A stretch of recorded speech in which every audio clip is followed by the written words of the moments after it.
All right, so we are sitting here today with Stephen Shortt. He's visiting us all the way from Dublin, and we're here in Atlanta at Caesar's Closet headquarters. I'm Ethan King. Stephen is a fellow EO member. It's a global organization of entrepreneurs around the world, and we're going to talk to Stephen today about identity versus reputation. So the way that you see yourself often does not align with the way that the world sees you. And Stephen is an expert on this, and so he's going to teach us some things today about that aspect. So Stephen, tell us a little bit about your background and how you came to into this field. Well, I've been working with ETC Consult in Ireland's family business for the last number of years, and we specialize in psychometrics. So we do a lot of career guidance, we do a lot of coaching, we do a lot of leadership development. And one of the assessments we use is called Hogan assessments. And the beauty of this one, so you might be familiar with things like DISC or Myers-Briggs, which can give you some kind of insight into your personality and how you approach life.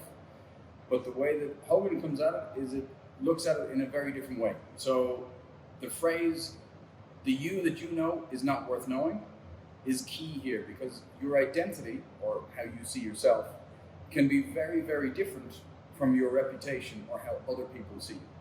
So if you're in a workplace, or if you're in a commercial environment, or you're in a professional environment, how you see yourself sometimes is not very useful. Who really cares how we see ourselves?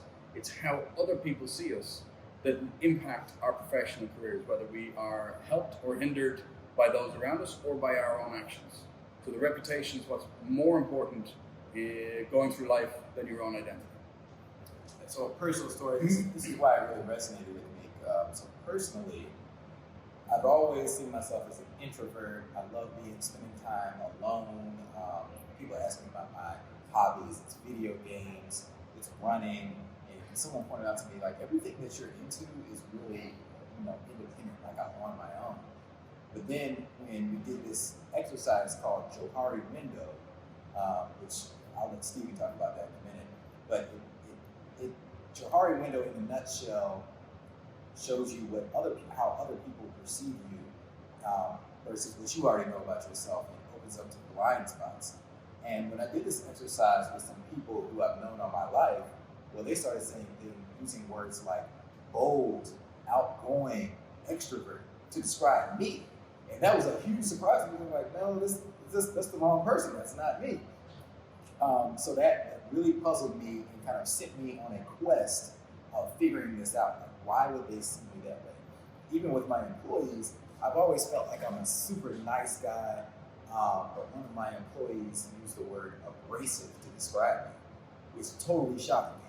So maybe, Steve, if you could tell us, like, why did that phenomenon happen with me? Why do I see myself one way and people see me a different way?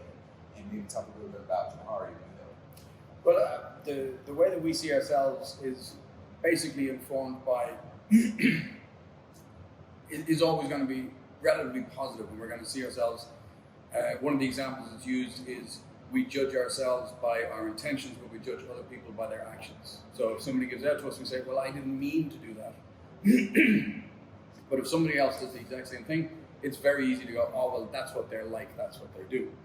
So the Johari Window is a concept where we take the things that we know about ourselves.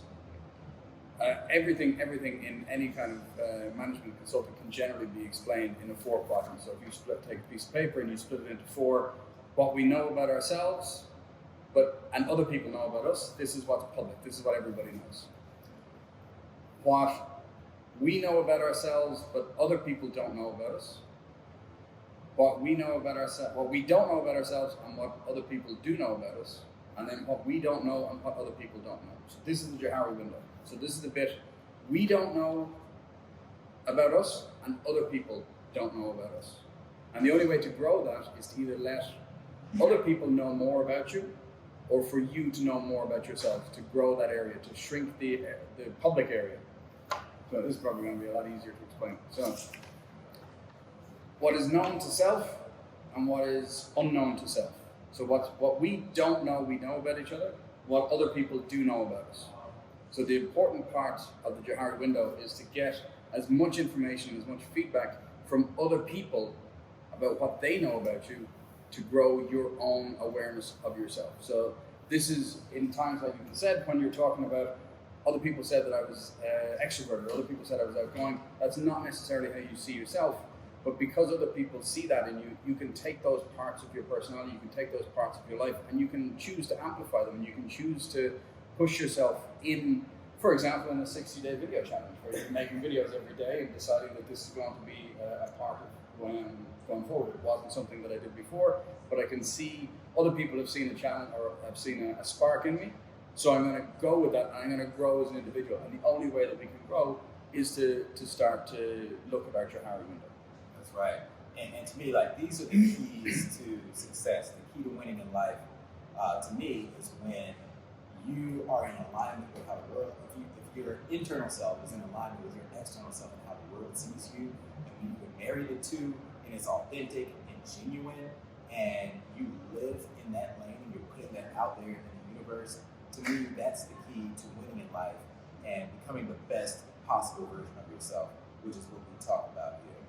You have anything to say about that? No, I think spending a bit of time figuring out you and getting to know what other people think about you. You might not like it sometimes, but it might not be your truth, but it is their truth, which unfortunately in the world makes it the truth.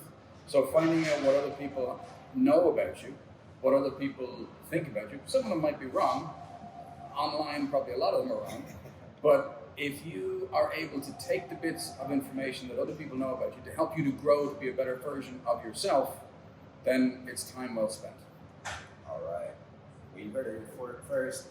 Stephen, tell everybody how they can get in touch with you, maybe learn more about this subject, maybe more about the class. So I'm actually inspired and going to be launching a YouTube channel myself called International Leadership. So internationalleadership.com is the website. A little bit of information on there, but there's links to the YouTube channel. There's nothing on it right now, but if you subscribe, I promise I'll start making videos. So thanks very much. We'll have to do this in Dublin when you come to Ireland to visit me. Most definitely. All right. Thanks a lot. We'll see you guys on the next video.